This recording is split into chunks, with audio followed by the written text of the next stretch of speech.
Bonjour à vous, pèlerins du web. À partir de moins 5000, l'Europe entre dans sa deuxième phase de néolithisation. Depuis moins 6400, les Syro-Anatoliens, qui ont suivi les deux courants distincts, le courant danubien et le courant méditerranéen, ont apporté en Europe l'agriculture et les élevages ovins et caprins, ainsi que le four de potier et la technique de la métallurgie du cuivre. Ils se sont installés sur des terres occupées par les chasseurs-cueilleurs paléolithiques autochtones, exterminant les hommes et capturant leurs femmes pour leur procréation, ou en les repoussant plus au nord et plus à l'ouest.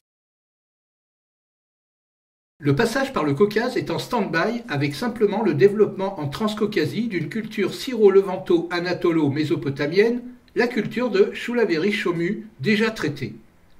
Or, au niveau de l'humanité, une mutation va s'opérer à partir de moins 5200, puisque pour la première fois dans son histoire, le cheval apparaît comme un élément de son développement. Un élément de haute importance.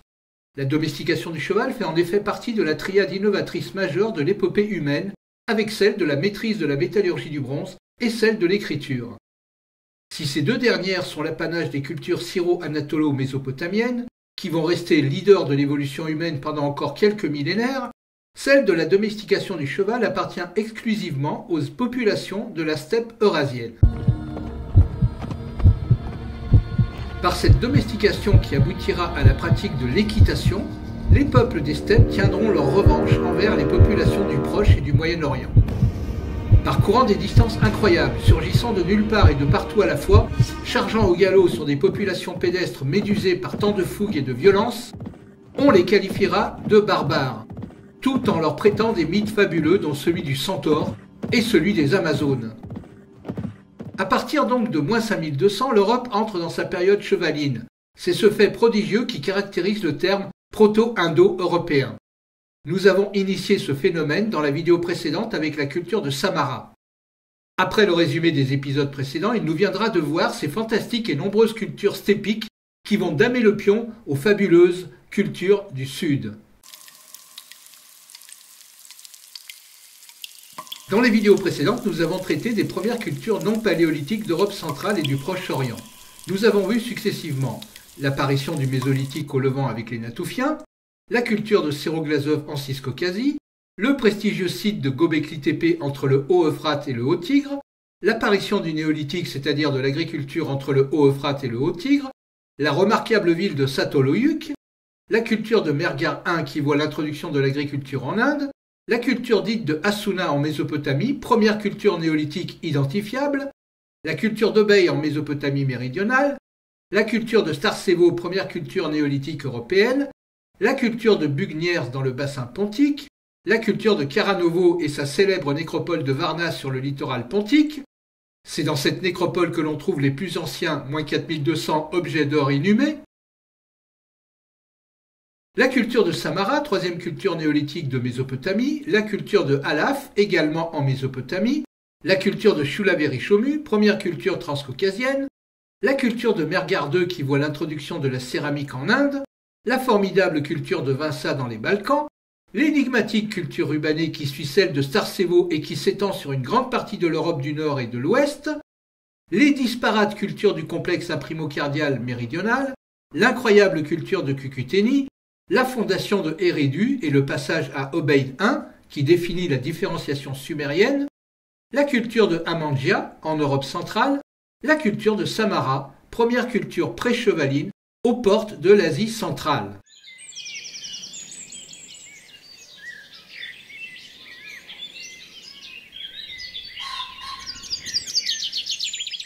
Tandis qu'en basse Mésopotamie, à Eridu, ont commencé les premières constructions monumentales urbaines, une culture néolithique promise à un bel avenir se développe pour la première fois de l'autre côté de la chaîne montagneuse du Caucase, en Ciscaucasie. Il s'agit de la culture de Xvalinx. Elle se développe entre moins 5000 et moins 3700, soit une longévité remarquable. À ses débuts, elle est contemporaine de la première culture de la steppe pontique située plus au nord, dans la steppe, dans le bassin de la moyenne Volga, la culture de Samara, que nous avons vue dans la vidéo précédente. La culture de Samara ne durera que 400 ans et sera intégrée par ses voisins du sud au tournant du 5e millénaire vers moins 4800. On a vu que Samara n'avait pas d'agriculture, ce qui la classe parmi les cultures steppiques encore mésolithiques, au même titre que la vieille culture de Seroglazov. On a vu également que Samara ne connaissait pas le cuivre, mais par contre qu'elle a été identifiée comme la première culture humaine à avoir un rapport inédit avec le cheval, sans pour autant que l'on puisse déterminer si elle était capable d'équitation. La rencontre des hommes de Samara avec ceux de Xvalinx, détenteurs de l'agriculture et du cuivre, va donner à ces derniers, à partir de moins 4800, la qualification d'être les premiers proto-indo-européens. Le terme de indo-européen est exclusivement réservé aux cultures de l'âge du bronze. Comment les hommes de Xvalinx sont-ils arrivés là?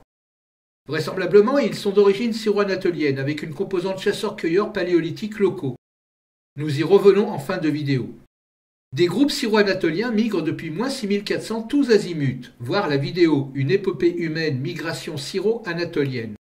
Beaucoup ont été rebutés par l'ascension du Caucase et sont restés en Transcaucasie où ils ont trouvé moyen de faire leur richesse avec le pâturage et l'extraction d'obsidienne, ce que nous avons vu avec la culture de Choulaveri-Chomu. Mais certains, plus hardis et curieux ou simplement par nécessité, ont contourné la chaîne du Caucase par les littoraux de la Caspienne et ceux de la mer Noire, pour s'installer à l'est de la plaine de Kumamanish, où ils ont trouvé un terrain vierge et favorable à la fois pour le pâturage et pour la culture céréalière.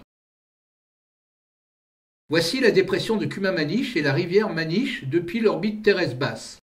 En haut à gauche se trouve la pointe orientale de la mer d'Azov et en bas à droite la mer Caspienne. Au milieu de l'image se trouve le lac Manish-Gudilo. En haut à droite se trouve la Volga et en bas à gauche le fleuve Kouban. La culture de Xvalinx est, à l'instar de sa contemporaine Vinça dans les Balkans, très avancée dans la métallurgie du cuivre. Nous savons que ce métal est disponible dans le Caucase et dans le sud de l'Oural. Néanmoins, selon Anthony, l'origine du cuivre de Xvalinx est à situer dans les Balkans. Les tombes de Xvalinx comprennent des anneaux en métal et certains en spirale, sans que cela n'indique une utilisation autre que celle d'être des ornements. Par contre, la qualité des armes et des instruments en silex atteint des sommets. La tombe de Krivolushi, que Maria Gimbutas, maintes fois citée dans nos vidéos, considérée comme celle d'un chef, contenait une longue dague en silex et des pointes de flèches acérées, toutes soigneusement retouchées des deux côtés. En outre, il existe une tête de hache en porphyre. Un mot sur cette roche que nous ne pouvons ignorer. Porphyre est un terme général de pétrographie désignant toute roche magmatique qui présente une texture caractérisée par de grands cristaux de feldspathe. Un feldspathe est un minéral composé d'alumine, de silice et de sodium, noyé dans une pâte aphanitique. Une roche aphanitique est une roche à grains très fins, dont les cristaux sont trop petits pour être visibles à l'œil nu. Les roches dont les cristaux sont visibles à l'œil nu sont dites phanéritiques. En fonction de leur vitesse de refroidissement et de cristallisation, les roches volcaniques ou extrusives peuvent être aphanitiques, refroidissant et cristallisant rapidement en donnant de très petits cristaux, ou bien phanéritiques, refroidissant lentement en formant de plus gros cristaux. Alors que les roches plutoniques ou intrusives sont toujours phanéritiques, cristallisation beaucoup plus lente. Ce sont les roches aphanitiques qui étaient utilisées par les artisans du néolithique pour fabriquer haches et autres outils. Les roches porphyriques font souvent partie du groupe des andésites, qui sont des roches volcaniques les plus courantes après le basalte. On dit aussi d'une roche qu'elle a une texture porphyrique lorsque des phénocristaux de feldspathe sont notablement plus grands que les autres cristaux qui les entourent. Porphyre vient du grec ancien porphyra. C'est à l'origine le nom d'un coquillage, le pourpier, d'où l'on tire la pourpre. Par métonymie, le terme de porphyre désigne la variété rouge de cette roche, qui était la plus connue. Quant au mot pourpre, il vient du latin purpura, nom du coquillage. Deux variétés de porphyre ont été particulièrement utilisées dans l'histoire, notamment dans la Rome antique. Ces deux variétés sont classées parmi les marbres antiques. Le porphyre rouge, dit impérial, dont les carrières antiques se trouvent en plein désert oriental égyptien, et le porphyre vert antique ou serpentin, qui est une andésite à pâte vert foncé que l'on extrait des carrières de Lacédémone, c'est-à-dire près de Sparte, dans le Péloponnèse. Émergeant dans le nord de la Ciscaucasie, Xvalinx va s'étendre à toute la région de la Volga moyenne, dans la zone nord-est des steppes pontiques en absorbant la culture de Samara. Xvalinx y apporte de nombreuses innovations. Les premiers objets en cuivre de la steppe pontique sont le fait de Xvalinx. L'introduction du mouton, les ovins, et des chèvres, les caprins, de même. Cette culture maîtrise également l'élevage des bovins. La migration vers le nord de Xvalinx pourrait en grande partie être motivée par l'exploitation des riches mines de cuivre du sud de l'Oural. La céramique de Xvalinx possède un fond arrondi. Elle est décorée au peigne et au coquillage et possède une grande ressemblance avec celle de la première phase de la culture Yamna ultérieure. Il existe également de nombreuses preuves de bijoux personnels chez Xvalinx. Perles de coquilles, dents de pierre et d'animaux, bracelets de pierre ou d'os, pendentifs de défense de sangliers.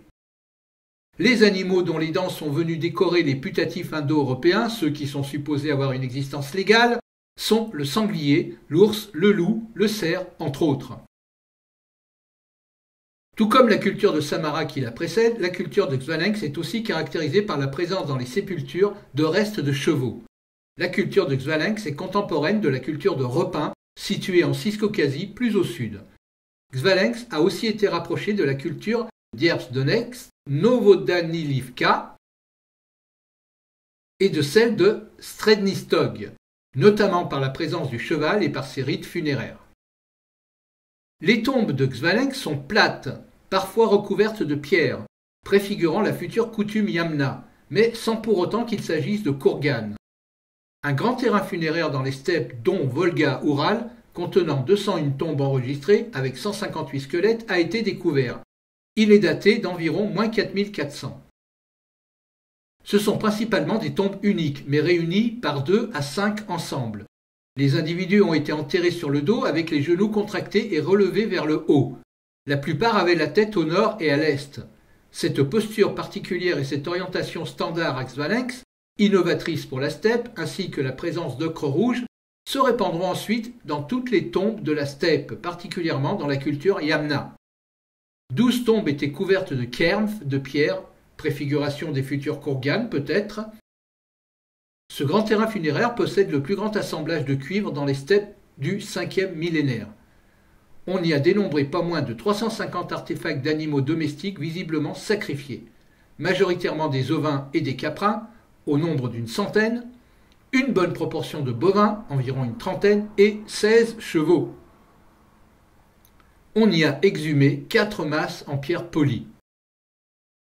De nombreux autres sites funéraires ont été exhumés dans la région, de moindre importance, avec seulement une dizaine de tombes.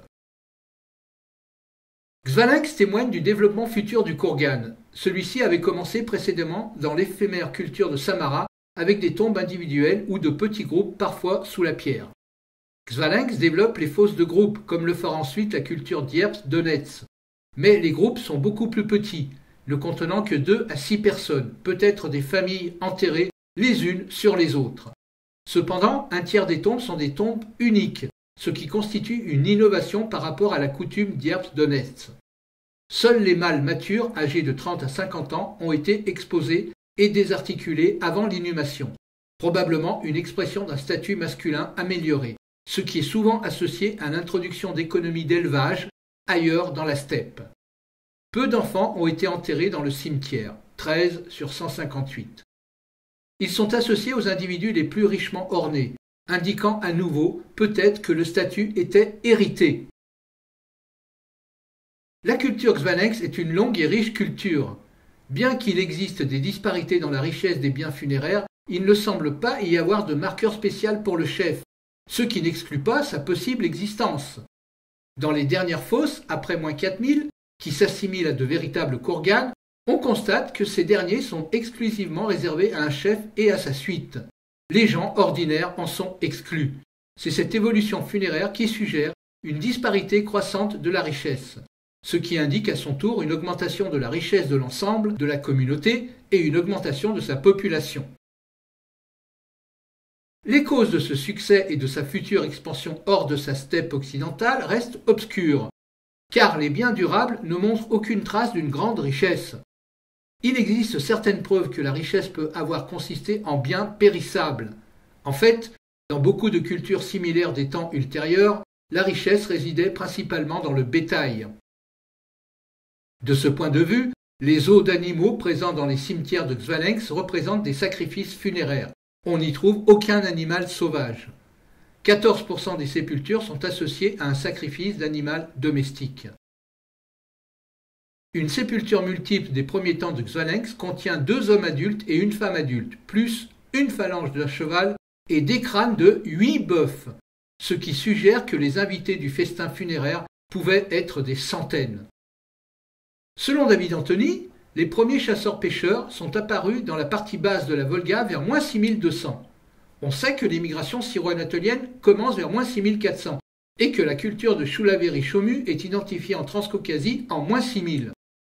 Nonobstant, ces premiers chasseurs-pêcheurs pouvaient représenter la migration vers le nord de chasseurs-pêcheurs ciscaucasiens sauvages, non mélangés, originaires des steppes de la Ciscaucasie du sud-est.